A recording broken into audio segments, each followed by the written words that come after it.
All right, everybody in Canada, we have a pretty big announcement.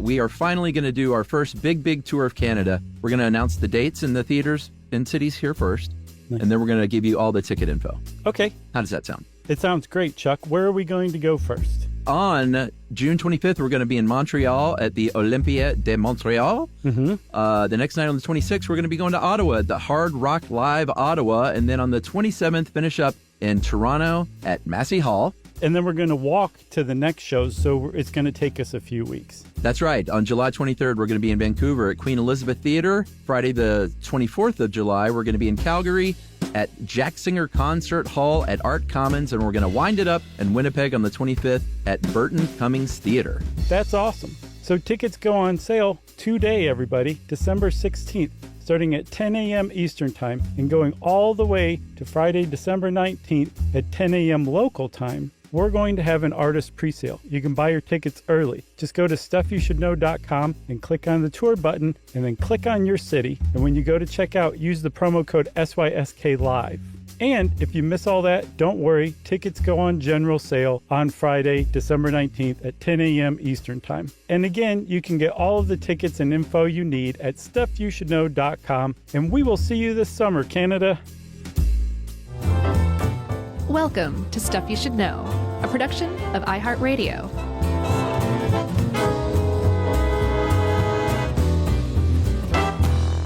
Hi, and welcome to the podcast. I'm Josh Clark, and there's Charles W. Chuck Bryan, and we're just going to do a great job here today on Stuff You Should Know. Hi, everybody. Feeling good, Chuck? Feeling great, Lewis. That's right. Looking great, Lewis. You want to hear something funny? I do, always. You hear that? Is that your new Windows? No, that is new Windows. What does that mean? That is, we were not able to stay in our home this week because, as you know, because I've told you this, because we're getting our electric panel redone. So I was not able to print out my stuff as usual. And where we were staying, at a friend's, they allowed me to print, but all they had was cardstock. So that is the sound of awesome. Heavy duty research. Man, that's like half a tree right there. I know. I feel pretty bad, but God, it feels so good in my hand. Oh, well, is this your new thing? I could not justify that, but boy, it feels good. Maybe for the live shows, because over the course of a tour, which is happening next year, everybody. Oh, that's a good one. Yeah, we're going out on tour, everyone, soon, starting January, then April, and then the summer for Canada. That's right. But yeah, that how those that document gets a little tattered over time. So I might cardstock it. I like that. I call that tour kisses. Tour. Oh, I thought that was something else. Like after the end of the tour, when we make out a little bit. We don't talk about that. All right. We don't have a name for that. No. Chuck, we're talking today not about tour kisses of any variety, but about optimism and pessimism. And I like this one. Yeah, I do too. This was Olivia helped us with this, and this is one of those ones where, I knew very little about what it actually is compared to what I thought I knew, and I love ones like that. Yeah, same. Optimism and pessimism, as pretty much everyone knows, is this. The idea that you have like a sunny disposition, or maybe you're gloomy and Eeyore-ish. Yeah.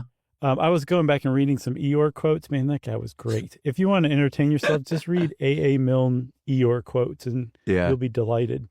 But the upshot of this is that that's not really the best description of optimism and pessimism. That may be your earliest upshot, by the way. Oh, is it? I need to break that record next time then. Yeah. I'll say, hey, and welcome to the Upshot. If you ever go solo, that'd be a great Josh Clark only podcast. Oh, the nice. Upshot with Josh Clark. And if I need to break that, I can say upshot and upshot to the upshot. At any rate, the long and short of what I'm talking about is that our views of optimism and pessimism aren't exactly right, at least as far as psychology is concerned. And in that sense, it kind of confounds things because I found some of this stuff a little hard to wrap my brain around because my brain's been so primed by pop psychology to think of these things as this, when actually we're talking about them like that. Is that what it was? Because I had the same thing where I spent more time on this than things that were seemingly more difficult to understand. That's the only explanation I can Yeah. think of. It was preconceived notions. Yeah, I think you're right. Shall we go back and just talk about the word? Because I thought that was sort of interesting in itself. Yeah. Was that the original word comes from French, optimisme, that was coined in the early 1700s by a philosopher named Gottfried Wilhelm Leibniz, or I guess Leibniz. And that's interesting enough. That's fine. The idea was that God optimized the universe for good and minimized evil. Mm-hmm. But what I thought was super interesting, the word pessimism was literally made up just to counter that, like as a straw man term for people to write and say, well, no, I don't really think so. So they made up the word pessimism. Yeah, I thought that was interesting too. Although if you look at it from, this whole thing finds its roots in philosophy, it's not surprising because philosophers love to make up stuff to tear one another's arguments apart, right? Yeah, good point. I read that Voltaire wrote Candide to mock Leibniz and his idea of the optimized universe because he thought it was so preposterous. Interesting. But you hit on something here, like the entire concept of optimism and pessimism is rooted in philosophy, not psychology. Yeah. And there's pessimism kind of went on to have its own career aside from optimism. Schopenhauer came up with philosophical pessimism, which is the basis of all life is suffering. Everybody's heard that one and or experienced it. And then there are a couple other versions of philosophical pessimism that I thought were pretty interesting. The one that grabbed me the most is this idea that there's more evil in the world than good. So evil exists in greater quantities, but it's also of greater quality too. So a small amount of evil can spoil a very large amount of good. Oh, I agree with that, I think. I do too. I thought of a good example is, let's say you have an executive who works at a charity and they get caught stealing money from that charity. Yeah. Well, when word gets out, a lot of people probably are going to stop giving to that charity. And then the good that charity was doing for other people is going to dry up all because of that one act of that one person. Yeah. Holds true. Let's say you throw a birthday party for your kid and the whole day goes great. And at the end, some little jerk kid spoils it all by doing just this one thing. Like smashes your kid's face in the cake or something. Oh, man. Talk about an upshot. Right. But I think the long and short of this sort of the early philosophical stuff was way more sort of broad as like, the whole morality of the universe. And since then, we've really narrowed it down more to like your just very personal outlook on stuff. Yeah. And it's gotten even more kind of refined than that. The idea that we should use or seek optimism, we should optimize our optimistic outlook. Right. Is pretty old. William James, who essentially founded modern psychology as a field, the late 19th, early 20th century, he was basically talking about that very issue too. It got picked up about 50 years later by Abraham Maslow, who came up with the hierarchy of needs. He also said, hey, we're really into this abnormal psychology because it's really interesting, but we should focus on like optimizing people's happiness. We'll call it positive psychology. And I remember that. Do you remember when we started writing at How Stuff Works? And like every third article we wrote was about happiness. Yeah. There's like a whole happiness craze. That came out of Maslow's whole positive psychology thing being picked up and dusted off in the late 90s. Yeah, and I remember even in the 80s and 90s, and I don't know if this came from, and we're going to talk a lot about this guy, Martin Seligman. He was in the 90s. He was the president of the American Psychological Association. He talked a lot about positive psychology, but I remember a lot about just PMA, your positive mental attitude, and improving your PMA. And that was just sort of the key to everything, man. If you can just get your head right and that PMA right, like everything's going to fall into place for you. Yeah. And I mean, I remember thinking Martin Seligman, I thought he came up with positive psychology. I didn't realize it was an already existing thing. But that was so pushed and peddled, what you just described around 2008, 2009, that I thought this guy was a total Fruit Loop. But then looking into this stuff, his research on optimism and pessimism, I'm like, oh, this dude's pretty with it. And I guess maybe being grown up, a little less cynical, certainly less cigarette smoky. Right. Yeah. In that kind of hindsight, I'm like, I think there's actually nothing wrong with trying to figure out how people can be as happy as possible. There's a problem with foisting it on people and saying, you have to be happy. There's something wrong with you if you're not happy. That's not what these people are talking about. They're just trying to figure out things that people can do to make themselves happier if they feel like they need to make themselves happier. Yeah, for sure. And as we'll see, we'll get to like studies and stuff, but there's definitely plenty of benefits to trying to be positive and have an optimistic outlook. As far as, we'll get to all the different things, including like real health outcomes. Right. But there are also some positives to pessimism, as we'll learn, which was not surprising. But once I read it, it kind of, a lot of that makes a lot of sense to me. Bravo, baby. One big thing, if you look at how psychology really views it today, and this is sort of true across a lot of psychology, is sort of a nature-nurture thing, or in this case, they refer to it as state versus trait. State meaning, like, are you feeling that way right now? Or is it generally your trait as a person of like, oh, nothing good ever happens to me, and it's not just like I'm having a bad day or something. Right. You can kind of think of states as moods and traits as your personality. Yeah, exactly. One's way more stable than the other. And psychology tends to focus more on the trait side because they want to figure out what it is that makes people actually adopt or grow up or be bestowed genetically, who knows, with an outlook on life that's way more positive than somebody else who may even have been like in the womb with them, but raised in a different house. Like twin studies have shown there's actually huge variations in pessimism and optimism among twins who were separated at birth. Yeah. Those studies are always really telling to me because that's probably not the hugest cohort, but I think it just speaks a lot to a lot of different things. Yeah. And there's a lot of really unethical studies that were carried out I'm sure. with twins too. Like I imagine splitting them up, right? Yeah, I think there was a researcher at some point in the 70s maybe who specifically was splitting up twins to study them. All right, I'm going to put on my optimist cap and just think that everything worked out great for them because they were eventually reunited. That's wonderful. So when you talk about the psychology side of things, there's a couple of ways that they like to look at it, which are dispositional and attributional. Dispositional is how we predict future events, and attributional obviously is like basically saying like this happened because of this, assigning either credit or blame for the reason that something good or bad happened to you. Right. And those two are trait-based optimistic or pessimistic views. It's not, we're no longer talking about state and trait. These are all traits from what we're talking about. Like this is how you view life, right? Yeah. One of the first tests of this that is proven to be really viable and valid, it's called the Life Orientation Test, the LOT. That was in 1985, and I think in the mid-90s they revised it. So it's the LOT-R, or LOT-revised. Is that what it stands for? Mm-hmm. I kind of figured, but I didn't bother looking. Sure. Anytime you see the R with it, something like that, it almost certainly is revised. Yeah, yeah. Well, it could also mean revved up, I guess. Yeah. Or really the right test. Right.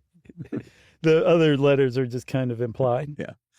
The lot was conceived by two dudes named Michael Shire and Charles Carber. And what they were trying to do, and did a pretty good job of it, I think, was measure, I talked about dispositional, which is how we predict future events. They're trying to measure dispositional optimism and pessimism with this test. Yeah. So what they found is that, like I said, the test is actually really reliable. That was the word I was looking for before. Yeah. Because if you take this test, at 50, you take it again on a totally different day in a totally different state in a totally different state of mind. Yeah. At 55, you're probably going to get roughly the same score, right? So it is a very reliable test. Interestingly, what they found is that over the course of life, optimism tends to rise and pessimism tends to fall from young adulthood to middle age. Yeah. And then it starts to decline, which I can tell you firsthand, that is totally true. Oh, I don't want to self-reflect too much on this one. Well, it's something that I'm really hanging on to is I've been told that like your 40s are far and away your worst decade. Yeah, I've heard that. Almost across the board. You've got way more responsibility. Like you're not as young anymore. Your body's starting to change. Like it's just a bad decade. 50s, it starts to pick up. But I Yeah. remember we talked about this before. In your 60s, your happiness starts to go back up to levels that it was when you were younger. Awesome. So I'm really holding out for my 60s, man. I'll tell you that. Well, I'm closer than you. That for once, it's a benefit. I know, I'm jelly. So the lot R, which I guess it could stand for reliable. Yeah. So the lot R comes along.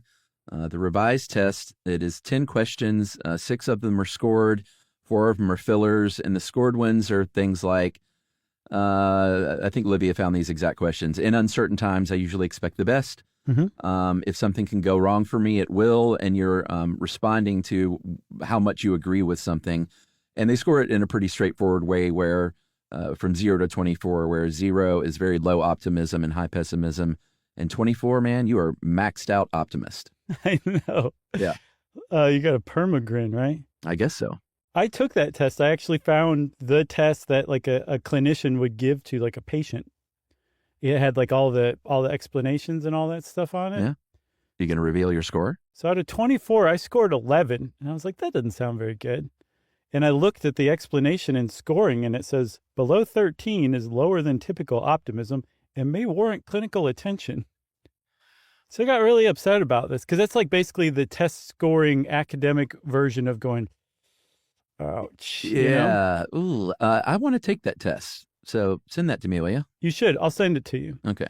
But I went on, I guess, a bit of a tailspin. So I tried to make myself feel better. I went and listened to some Kenny G to brighten my mood. That'll do it. And I was just sitting there. I realized I was just sitting there waiting for him to screw up eventually. So I stopped listening to Kenny G.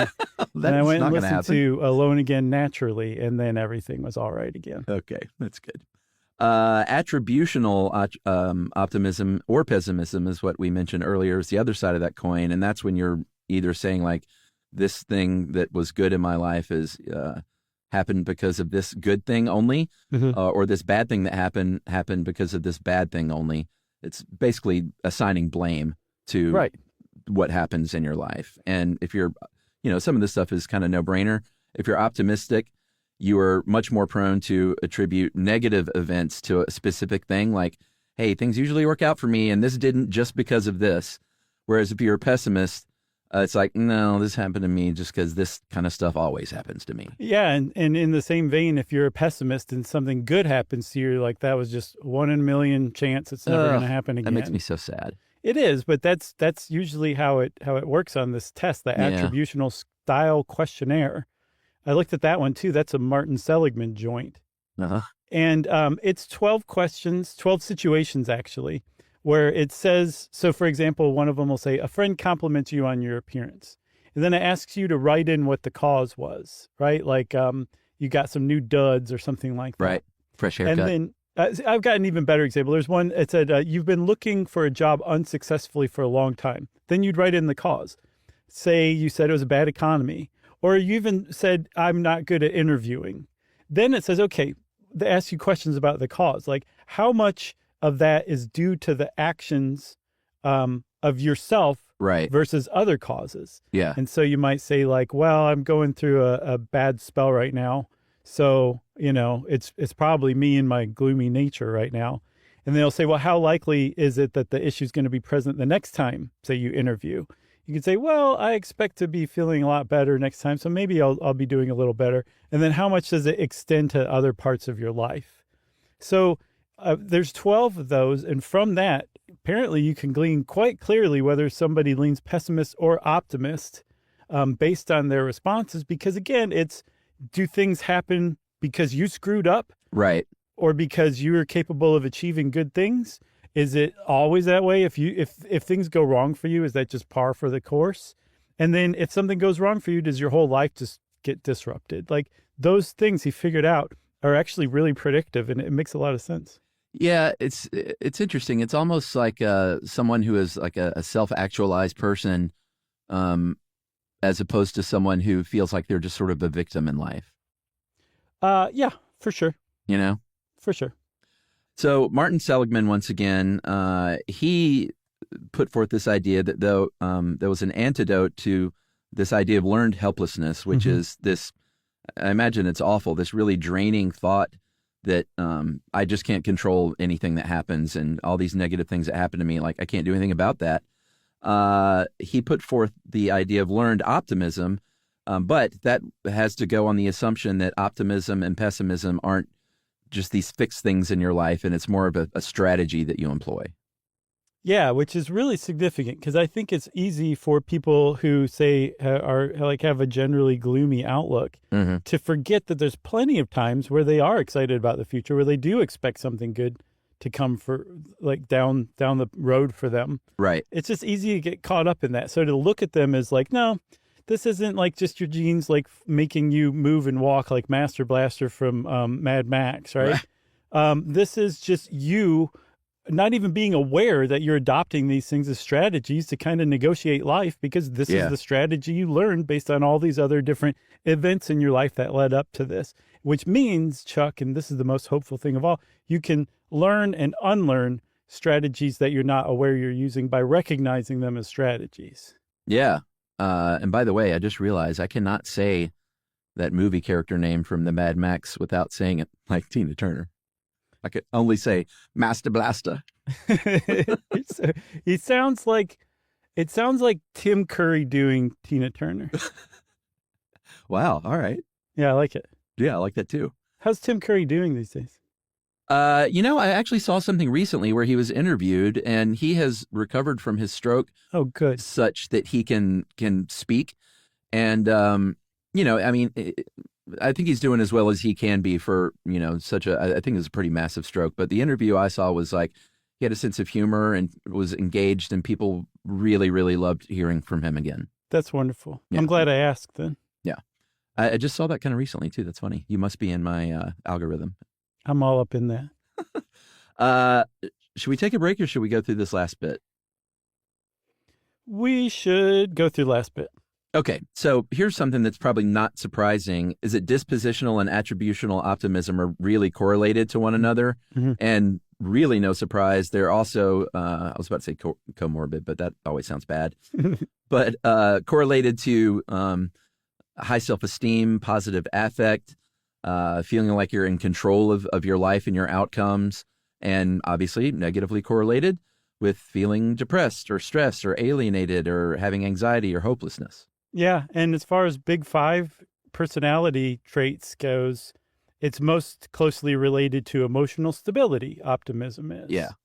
So essentially, if you put all that together, that's the kid from your high school that you hated because everybody loved him and he was in a great mood all the time and he loved you. Yeah, that was kind of me. Oh, no. Oh, really? Yeah, sort of. Mine was Scott Galvin or Tony Appy. Ah, man, Tony Appy, that guy. So I say we take a break. Okay, we'll take a break. We're going to think about our lives and where this podcast is headed, and I'm feeling pretty good about it and optimistic. We'll be right back.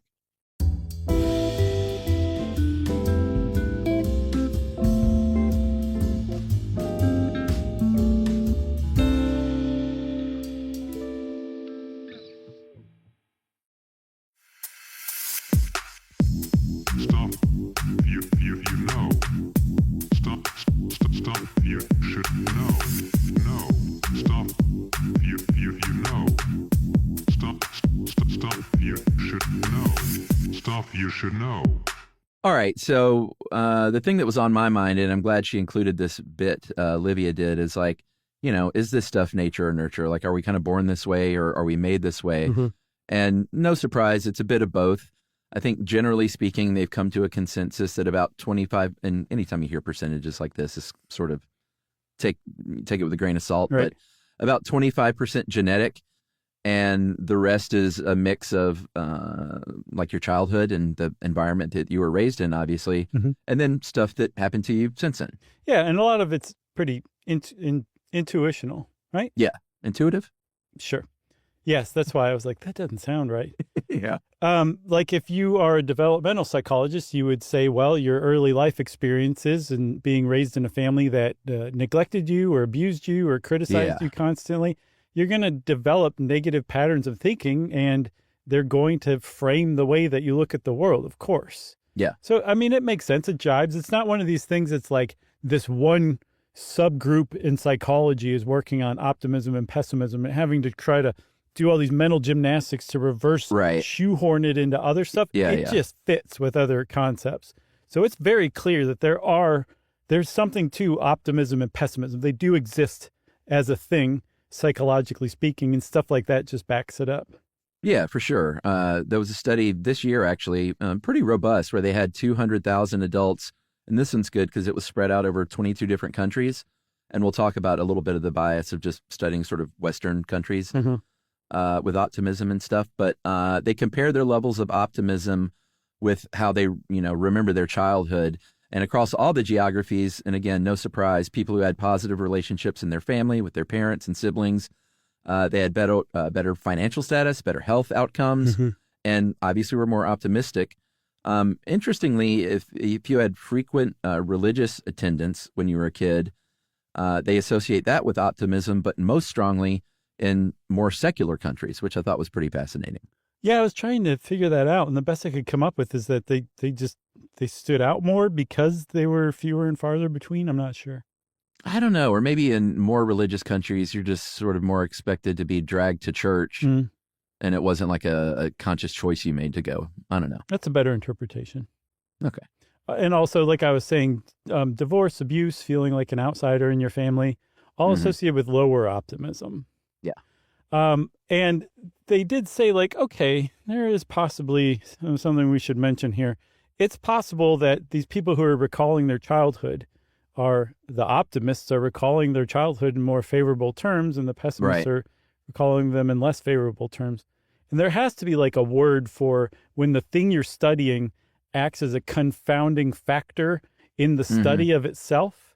Yeah. Could not find it to save the life of me. So if you're a researcher out there and you know what that is, tell me, because I've been dying. But that's essentially what they were saying. They still said, no, this study still stands, but they at least did acknowledge that it's possible it was the thing being studied, optimism, was influencing the study itself.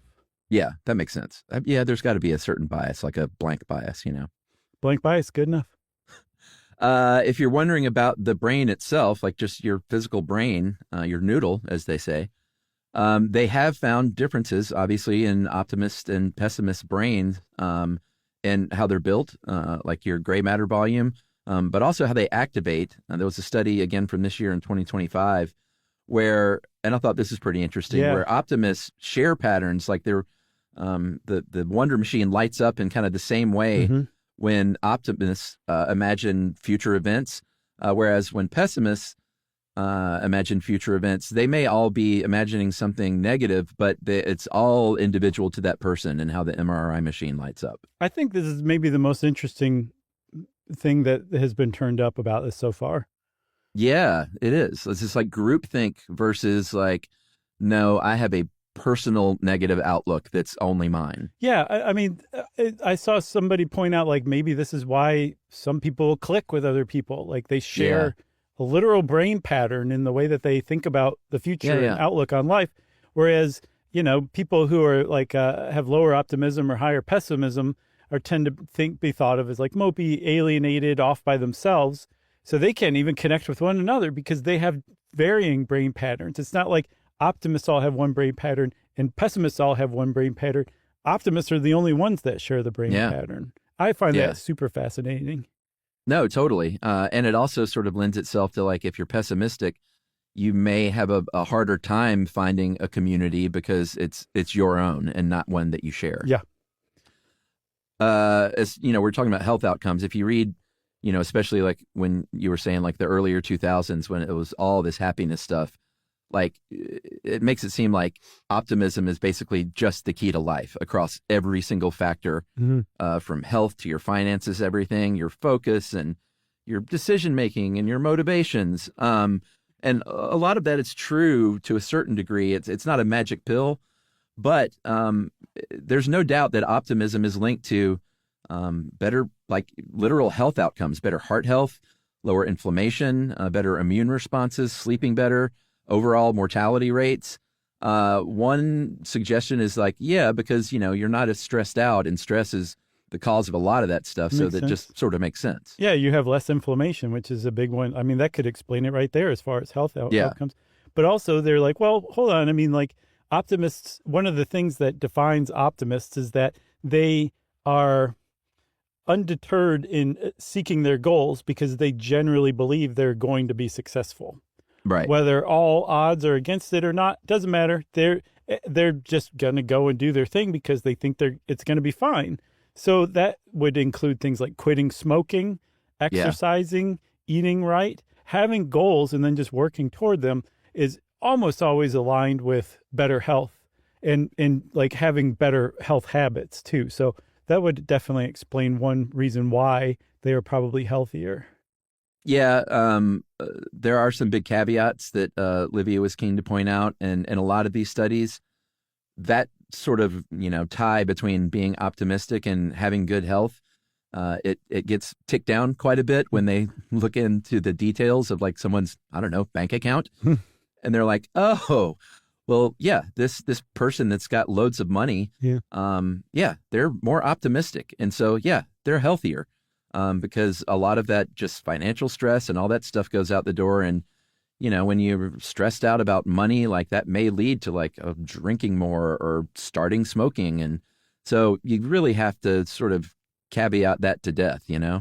And similarly, these studies are usually just taking a snapshot of what that person's like right then, right? So you score very high on an optimistic, the life orientation test, right? And you also say, like, I don't smoke. I eat 5 servings of vegetables every day. Yeah. It's not clear from that study. They're correlated, but is it that people who eat better and don't smoke tend to have a more positive outlook? Right. Or do you not smoke and eat better because you have a positive outlook? There's a whole chicken and the egg thing. I just coined that phrase, but I think it's going to stick around. Then there's something called optimism bias, which I thought was pretty interesting. As a human race, we have an optimism bias. They've studied it to death, and they found that just for the general population, the default is about 80% of people are generally optimistic, 10% are generally pessimistic, and about 10% can go either way, or maybe are neutral. And there was a psychologist named Neil Weinstein. I think this was in the very early 1980s. Yeah, 1980 was his initial study, where he was the first guy to say, yeah, I mean, we're pretty much biased toward being optimist. And, one reason may be because it's so shoved down your throat that's the key to everything good in life, Yeah, maybe. What Weinstein, I'm going with Weinstein, but I get Weinstein too. Yeah. I think one thing that his study, it was a landmark study from what I could tell, in 1980, he tested, I think, 200 students and said, okay, of these positive things and of these negative things, what is the likelihood it'll happen to you, and what is the likelihood it'll happen to your classmates? And just across the board, students said that positive things were much more likely to happen to them than to their classmates. Negative things were much more likely to happen to their classmates than to them. And we're talking things like liking your post-graduation job, or your house doubling in value in 5 years, or this one, I love this one, your achievements being written up in the newspaper. Like all those things were much likelier to happen to the test taker than they were to their fellow students. And that kind of gets to the basis of this optimism bias, that everyone thinks that they're above average in a lot of different ways, which is, of course, impossible because there have to be people who that isn't true for, or else there wouldn't be an average. We'd all be above average. It's not possible.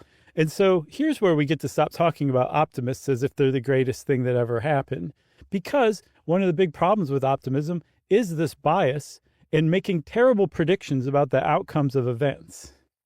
Yeah, well, there was another study that kind of tied into that. It was from Tali Sharot, who's a cognitive neuroscientist at the University College of London, and kind of took that experiment and ran with it and said, all right, I'm going to ask you about the likelihood of something good or bad happening in your life, get that answer, and then they say, well, here's actually the average likelihood of that kind of thing happening. And now let me ask you again. And they found that people changed their answers more in response in the positive way than in the negative way, which I thought was sort of counterintuitive. It is, because you'd think if you said, like, what's your chances of winning the lottery tomorrow? And somebody said 80%. And then the people said, actually, it's 90%. And they'd go, great, let's say 100% for me. Right. That's what people would do. But if the researchers said, actually, it's more like 20%, they'd be like, no, 80% for me. And that's what I was talking about. People tend to think that good things are likely to happen for them. Yeah. Even in knowing that statistically speaking, Right. overall, it's very unlikely to happen Yeah, to yeah. just anybody, but they're not just anybody. This is the optimism bias that's been turned up and reinforced year after year, every year. Yeah. It's an annual thing. Well, and speaking of reinforce, it seems that optimism reinforces optimism. When they've studied this, that positive life events just tend to make you even more optimistic, which makes a lot of sense. But if you have something negative that happens, it doesn't generally all of a sudden make you more pessimistic. It's just like, well, that happened. Yeah. Some other examples are when you expect things to be easy for you. A lot of people do that. I understand that one too. That can be bad. And that you'll be more successful than you would. I mean, again, just statistically speaking. And then also that we spend a lot more time thinking about good things that are coming down the pike than bad ones, which I also can associate with. I mean, it just seems unusual for the average person to sit around and be like, well, I'm probably going to get a flat tire in the next year and a half, statistically speaking. Right. I should probably think about that for a little while. Yeah. Yeah, for sure. But there is some sort of I guess, prophylactic influence of that, which is you might go make sure that your spare tire is doing okay. And that kind of belies this, I'm not sure if I'm using that word correctly, but that goes to show that the optimist bias can actually be harmful in some ways, because it will prevent you from doing something like going to check your spare tire, because of course you're not going to get a spare tire, because that wouldn't happen to you. Yeah, it's Emily and I talk a lot about it, like the Pollyanna thing. That doesn't seem to serve people well, because then you're all of a sudden ignoring, or maybe not ignoring, but at least not putting as much weight into the things you do and the decisions you make day to day that might have a bad outcome, and all of a sudden you're caught unaware when that bad outcome happens. Which is, it's bad enough when you're just an individual, but if you're a corporation or a friggin' government, right, and you're caught unaware because you thought something was going to go too well, or you didn't put the budget or the time into something that you should have because you just thought it was a no-brainer or something like that, that can be really destructive to a business or to a nation. Yeah, I feel like just believing that artificial intelligence will be great with no downsides that are worth considering is an excellent example of what you're just talking about. Yeah, for sure. So you might say, okay, well then if 80% of people are optimistic, that kind of suggests that this is maybe humanity's default setting, and that pessimism is maybe a malfunction even. The thing about that is that it doesn't really make sense that it would be evolutionarily favorable for us to be optimistic because of this optimism bias that can get us into trouble. But you can look at it a certain way and say, actually, it does make a lot of sense, because if we didn't have an optimistic bias, we might not go try new things. We might not make it out of the cave and learn to make fire ourselves. Or kind of put differently, if you have a problem that's life or death and you throw a bunch of people at it and all of them are kind of pre-tuned to expect their attempt at being successful to work, the ones who die trying don't get to reproduce. The ones that succeed do get to live to reproduce. And not only do they get to live to reproduce and pass on that optimism bias, it's reinforced because they were successful and they think all the more now I can successfully predict my future and I'll be successful in that future.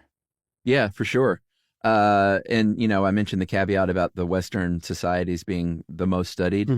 A lot of these are definitely, slanted toward, the American way of life or the Western way of life and thought. They're really not super sure about sort of worldwide. There is some evidence that, like in Japan, that they might not anticipate positive outcomes as much for their own selves like we do here in the United States. Right. But they also make the point well, we're also, all of these things are people self-reporting. So in places like the United States or Australia, they may just be more likely to say out loud that they're optimistic, whereas in another country, they may feel that way, but just, no whammies kind of style, or maybe they just are not as outwardly optimistic, but they really feel it. They just don't want to say it. Yeah, it's not cool to be optimistic in those countries. Yeah. You want to take a break and then come back and talk about some variations on this theme? Let's do it. Okay.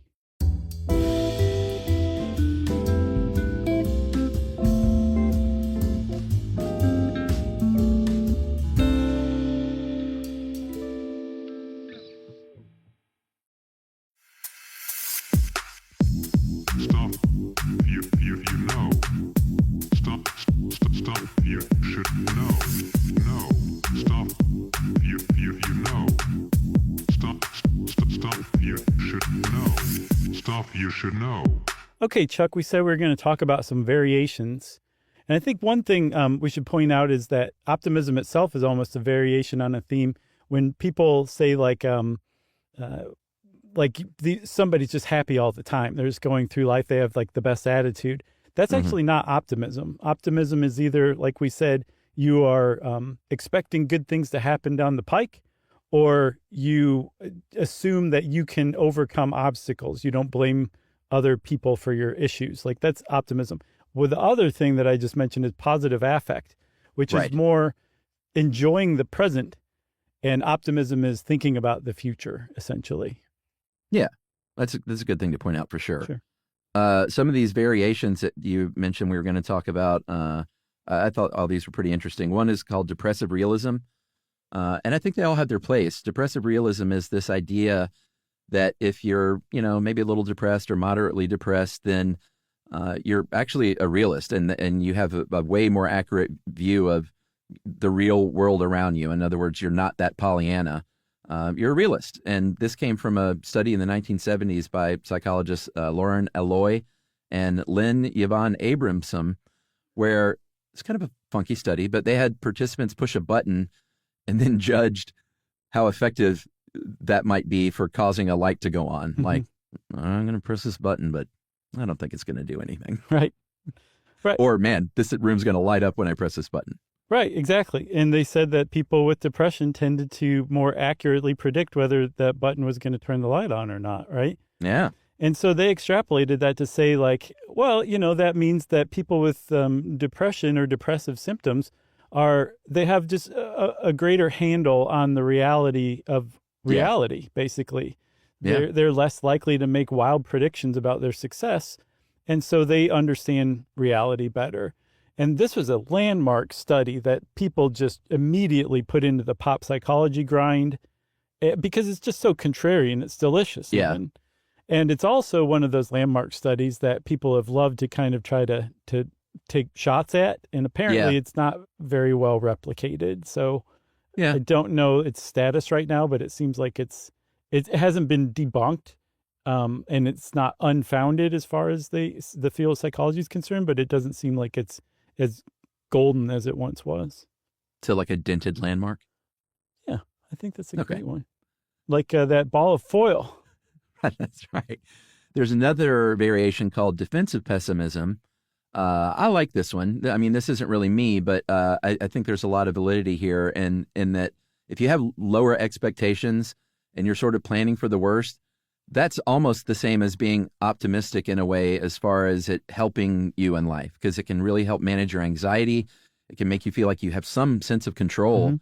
And you're not, like during COVID, they found that if you were a defensive pessimist, then that correlated with taking more precautions and being safer, and i.e., I guess, being healthier.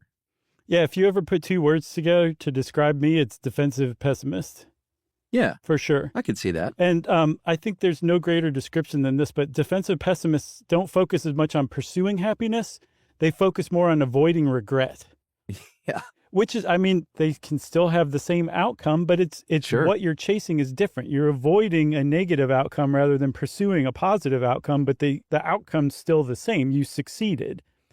Because you're pursuing something. Yeah, it's based on the idea that you can change your fate. Right. Like you can take actions to affect this outcome and make it as close to the outcome you want as possible. That's the same thing as optimism. It's just coming at it a different way.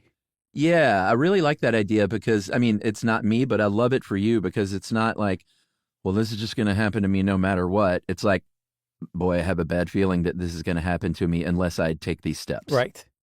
The only downside of it is like you won't let yourself think about the future being good because you'll jinx it, essentially. Yeah. Yeah. Jinxing's a whole other for sure. whole other part of this thing. So what you just described, though, is what I think is the worst one, fatalistic pessimism, which is everything's wrong and I can't do anything to change it. That is a sad disposition that I like to think that is not set in stone. It's just because of life circumstances or it's a particular low point in your life. I don't know, but I don't like to think that anyone out there is at their base a fatalistic pessimist. That's just sad. Yeah, agreed. On the flip side of that coin, you have toxic positivity. Mm-hmm. I mean, we almost don't even need to say anything else because I think everyone knows what that is. It can lead to bad things because, like, that's sort of the Pollyanna thing I was talking about. You're ignoring anything negative to, like, basically you're delusional about that. And so you're not going to attempt to improve things because you're just like, no, it's all going to work out. It's going to be great. One of the ways that this pops up, I think, for people and they don't really recognize that that's what they're doing is when somebody shares their feelings or confides in you that they're afraid of something or anxious about something, and you just say, oh, it's all going to work out. Oh, You're being toxically positive right then. You're actually dismissing their fears. Yeah. And you're probably doing it because you're uncomfortable right then. You don't know what else to say. So you're just going on, well, I can't go wrong by being positive. You actually can, and that's toxic positivity. Yeah, and that's, I mean, true in all relationships, supporting a spouse or a friend, but also a lot with parenting. Like, that's not a great road to go down with a kid because you're teaching them the wrong things. I feel like you should be saying, like, well, hey, let's think about this, and maybe if you take these steps, you can help affect the outcome rather than like, it's going to be fine. You're going to be great. Yeah. Because you're not always going to be great. No, that is a good thing to teach a kid for sure. Yeah. There's also tragic optimism. It was coined by a guy named Viktor Frankl, who was a psychiatrist who actually he was interned in a Nazi concentration camp and lost essentially everyone he knew. And he wrote a book called Man's Search for Meaning from that. And it's like a seminal book in the search for the meaning of life. But he coined tragic optimism to basically say this is the mindset where you are aware that in life you're going to suffer pain, guilt, loss, and that you can accept that that's true and still seek the most positive outcomes you can get. I like that one too. Try to be happy even knowing that. Yeah. Yeah. I like that. And then what's the last one, Chuck? Cultural pessimism. I'm not going to editorialize here. That's basically just like the belief that the society was better at a different time. Decades ago, everything was great in this country, and everything is just going straight down the toilet today. It's called getting old. It's interesting in that you have a tendency, in this case, toward optimism bias about your own life, while also at the same time being pessimistic about society as a whole, which I think is super fascinating. It is, for sure, especially when you talk about, like, my economic outlook is sunny, but not for the country. Yeah. I've also seen it called declinism, too. Oh, eesh. So let's say you're like, all right, nuts to all this pessimistic outlook that I've got. I want to be an optimist. I'm even willing to try to navigate optimistic bias. That's how bad I want to be optimistic. There's actually some stuff that they figured out that you can do to it's essentially shift your outlook some. I don't think anyone's saying like this is going to rewire your genetic code or anything like that, but there are some proven interventions you can take that to help that along. I think probably it's based on your willingness to want to change too. Yeah, I think intervention is a good word because it's like, hey, this is happening. Let me use this specific technique to stop it in its tracks. In the first case is the ABC technique. Our old buddy Martin Seligman came up with this one. It's used a lot in CBT, cognitive behavioral therapy. And the A is the antecedent or adversity. So you encounter something difficult. Livia used a great example of like you flunk a test maybe. Then you have your belief and behavior, which in this case might be like, I can't pass this test. I can't understand this stuff. I'm too dumb. And then the consequence is the C, which is because you have that fatalistic attitude, I'm just too dumb to pass this test. You don't study and you fall further behind. And the key here, according to Seligman, is you got to get in there between the difficult situation, the thing that happens, and the B thing, between the A and B, and change the attribution. So in other words, don't go to like, oh, I'm too dumb to do this. Go to like, no, that happened because I've been really stressed out. I didn't put the time in that I needed to study. I was really had my priorities out of whack. I didn't sleep well that week. And that's an immediate intervention where you're putting the attribution on something that was temporary that happened and not this is how I am. Right. And that you can also change too. Exactly. And then conversely too, you can also say like, I got a good grade. It wasn't just because I was lucky. You tell yourself, I got a good grade because I worked really hard. I got good sleep this week and I paid attention. I found this interesting. You can do the same thing too, the opposite too, to achieve the same goal. I think you probably have to do both, to tell you the truth. Yeah. And then this is also a good thing to remember when you're parenting, because when your kids are in school and they maybe get a bad grade, the first question I think you should say is, well, why do you think you got a bad grade? And see what they say, and then just kind of go from there. Right. And then if they get a really good grade, you say, well, why didn't you get 100? Right. Exactly. So there's another one that's even better than the ABC technique that's called the best possible self, or BPS intervention. And apparently everybody loves this one. There's a way of dealing with trauma that they used to have. It's called trauma writing, where you would write out essentially like the worst stuff that happened to you, and it would make you feel better having gotten it out on paper. It would also be pretty traumatic to do, right? Yeah. It's the whole basis of that trauma. Well, Laura King back in 2001 said, let's try something different. Let's write out this sketch of yourself down the road in the future where you've achieved everything you wanted to achieve. It was through hard work. Write that version out. And it's less traumatizing, but it also has the same effect. Like it improves your sense of well-being and apparently increases your optimistic outlook on things. Yeah. It's the idea, that sort of hippy dippy thing where, close your eyes and envision your future where you're strong and you're not doing the things that you're doing now that are holding you back. And it sounds kind of corny, but I think when you write it down, there's something to that. Just the same as trauma writing. It's different than just sort of mentally visualizing good things happening. Way different. There's something about writing that's definitely a step plus, Yeah. And then, so just real quick, there are some benefits to pessimism too. It's not just, being optimistic. Like if you are pessimistic, there's some upsides to it, but also even if you're optimistic, there's maybe a little pessimism you should adopt too. Like if you want to enact social change, that usually doesn't happen through optimistic leaders. It happens through people who are skeptical and are not falling for the false advertising or false promises, essentially, right? Like you can't really be optimistic and get good social change, I think. And then also, if you are a group that wants to spur social change, it's probably because you're unhappy with your current situation. And then lastly, this one's always stood out to me. If everyone's looking on the positive side of things, then the people who are doing negative stuff are much likelier to get away with it. Oh, interesting. So I feel like if you have the ability to shift between pessimism and optimism as the situation calls for it, that's probably ideal.